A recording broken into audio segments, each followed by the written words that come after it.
2월 20일 복된 이 아침 하나님께서 우리에게 주시는 귀한 말씀은 마태복음 12장 22절에서 37절의 말씀입니다. 심판의 증거자료 내 말이다 라는 제목으로 함께 말씀 나누도록 하겠습니다. 내용 흐름상 어제 본문에 해당하는 22절부터 30절을 오늘 본문과 함께 묵상합니다. 따르던 많은 자들의 병을 다 고쳐주셨는데요. 마침 그때 귀신 들려 눈 멀고 말 못하는 사람을 예수님께 데리고 오게 됩니다. 그런데 여전히 안식일이었습니다. 그럼에도 예수님은 아랑곳하지 않고 하나님의 사랑을 실천하게 되시는데 그를 예수께서 고쳐주십니다. 널리 퍼지게 되는데요.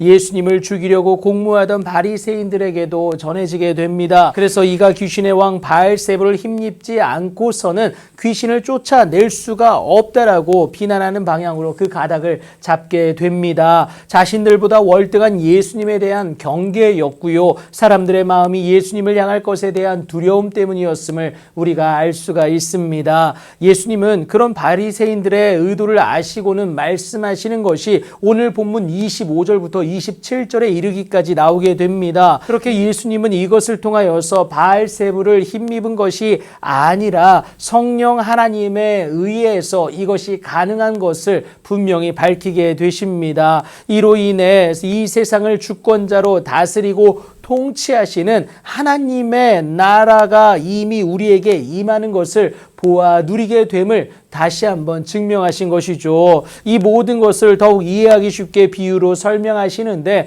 사람이 먼저 강한 자를 결박해야 비로소 그 강한 자의 집에 들어갈 수가 있다라는 겁니다. 그리고 나서야 그 세간을 강탈한다라는 것, 이것을 말씀해 주십니다. 마찬가지로 귀신에 대해서도 예수님이 그들을 결박하였기 때문에 그들을 내어 쫓을 수가 있다라는 것을 말씀해 주고 계십니다. 이렇듯 말도 안 되는 논리를 간단한 비유로 제압하신 예수님은 결정적 경고를 말씀해 주시는데요. 나와 함께 아니하는 자는 나를 반대하는 자일 뿐만이 아니라 나와 함께 모으지 아니하는 자는 해치는 자일 수밖에 없다라는 겁니다. 절대 중간은 없습니다. 이 사실의 근거에 결론적으로 말씀하시는 것이 사람에 대한 모든 죄와 모독은 사심을 얻는다. 하지만 성령을 모독하는 것은 사심을 얻지 못한다라는 겁니다. 또 누구든지 말로 인자를 거역하면 사심을 얻을 수 있어요. 하지만 누구든지 말로 성령을 거역하면 이 세상과 오는 세상에서도 사심을 얻지 못할 것을 분명히 말씀해 주십니다. 성령은 우리로 예수님을 분명히 알고 하나님께 더 가까이 감으로 그의 복을 누리게 합니다. 그런데 그 성령을 거부하면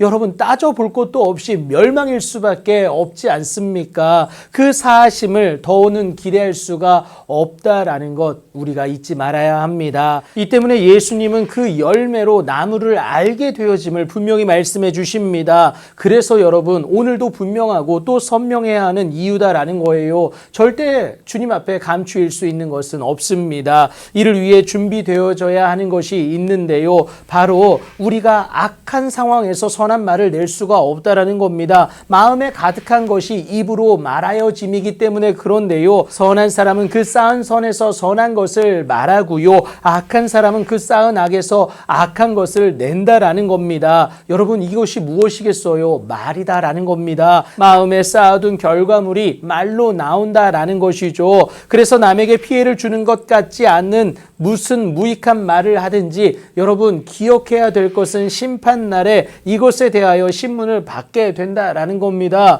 결국 오늘도 우리가 하는 그 말로 의롭다함을 받기도 하지만 오히려 내 말로 정죄함을 받을 수도 있음을 잊지 말아야 하는 이유임을 여러분 꼭 기억하시기 바랍니다. 마음에 가득한 것을 입으로 말함이기 때문에 그렇습니다. 그러니 오늘도 욕심을 십자가에 과감히 못 박아내시고 그래서 하나님의 선하고 아름다운 것들로 그 마음을 가득 채울 수 있어야 합니다.